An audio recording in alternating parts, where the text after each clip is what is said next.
महाविद्यालय में पढ़ाई होगी तो ग्रेजुएट होगा, ग्रेजुएट होगा तो आईएएस, आईपीएस, आईआरएस की परीक्षा देने के लायक होगा। ग्रेजुएट ही नहीं होगा तो आईएएस, आईपीएस, आईआरएस की परीक्षा ही देने लायक नहीं होगा, तो पहले कर गया। परीक्षा देने लायक होगा तो पास और नापास दो होगा। अगर परीक्षा देने लायक ही नहीं है तो 100% नालायक होगा। अब पहले ही होगा, डिलीट हो जाएगा। परीक्षा देने का मौका जिनको मिलेगा उसको अवसर है पास होने का, नापास होने का। अगर वो उस एरिया में एग्जामिनेशन देने के लिए ही उसको अवसर नहीं मिला, पहले ही काट दिया, तो फिर उसका पत्ता हमेशा के लिए कटने का खतरा होता है। तो इसलिए ये जानना जरूरी है। और इस वजह से कई लोगों को ओबीसी का 5-6%, 27% में 5-6% लागू हुआ, और जो परीक्षा देकर पास हो सकते थे उनको उन्होंने इकोनॉमिक क्राइटेरिया लगाकर डिलीट कर दिया। इस वजह से ये 27% तो दिया, 27% की भर्ती होने के लिए 200 साल लगेंगे। 27% का जो आंकड़ा है, ये आंकड़ा पूरा करने के लिए 200 साल लगेगा। क्यों? क्योंकि ये कसौटियां जो लगाई है उसमें परीक्षा पास करने के लिए लोग मिलेंगे नहीं। अरे आपने जब 27% दिया तो एक लॉजिक ये हो सकता था, देखो देना है, ईमानदारी है, अगर आपको देना है, ईमानदारी है आपके अंदर, क्या होना चाहिए था? पहले ओबीसी का आर्थिक कसौटी लगाए बगैर 27% का कोटा पूरा करने दो, ओबीसी रहेगा ना। जो आर्थिक दृष्टि से थोड़ा मजबूत होगा या आर्थिक दृष्टि से कमजोर होगा, दोनों में से कोई भी ओबीसी ही जाएगा, दूसरा तो जाएगा ही नहीं। जाएगा तो ओबीसी ही जाएगा। 27% ऐसा भर दो, भरने के बाद बोलेंगे नहीं अभी तो इकोनॉमिक क्राइटेरिया लगाना, तो वहां जाता है। ये लोग देने वाले जो लोग हैं ना, ये थोड़ा सामाजिक न्याय की बात कर रहे हैं।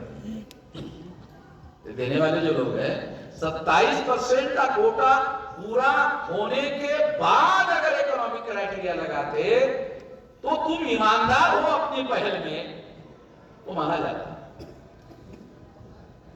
मगर वो तो 5-6% से ज्यादा जाने देना चाहते हैं, 27 देना चाहते हैं। 3 साल तक अगर आपने पूरा नहीं किया तो जनरल कैटेगरी का आदमी उधर आकर भर्ती कर देता है। अगर आपका कोटा मान लो 27 लोगों की भर्ती करनी है, 7 लोग मिल गया, 20% रह गया, तो उसके लिए 1 साल वेट करेगा, 2 साल वेट करेगा, 3 साल वेट करेगा, चौथे साल में ओपन कर देगा। ओबीसी के लिए जो 27 रखा था, 7 मिला 20 बाकी है, तो उसके लिए 3 साल का समय देगा। 3 साल में अगर आते हो तो ठीक है, नहीं तो यह जनरल कर देंगे। जनरल करने के बाद क्या होगा? वो 27 जो दिया था वो भी 20 उसमें से ले लिए, जनरल वाले ने ही ले लिया। तो सारी हाराकिरी है, हेराफेरी है, सारा खेल है। देने के नाम पर 27 दे रहे हैं मगर व्यवहार में दे नहीं रहे, दे रहे 7%। तो अंतिमता क्या होता है?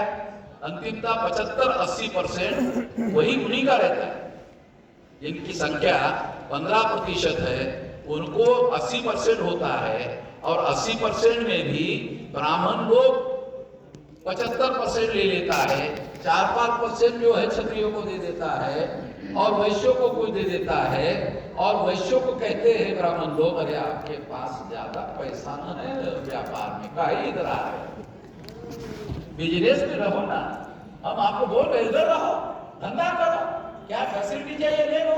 वैश्यों के यहाँ बराबर बोल रहे हैं पंडित जी, बराबर बोल रहे हैं, धंधा करना चाहिए, इधर नौकरी करने का क्या मतलब है, मालिक बनना चाहिए। और इस तरह से वैश्यों को काटकर जो क्षत्रिय रहता है वो अगर झगड़ा करता है, वो ब्राह्मण की हजारों सालों से ब्राह्मण से लड़ाई है क्षत्रियों की, वो अगर नहीं मानता है चलो ठीक है 5-6% ले लो, वैसे भी क्षत्रिय जो मूल रूप नाग लोग है, जो क्षत्रिय वर्ण भारत में आज के तारीख में है वो मूल रूप से नाग लोग है। और नाग जो है वो मूल निवासी लोग है और मूल लोग है, वो तो ब्राह्मणों के हजारों सालों से विरोध में है।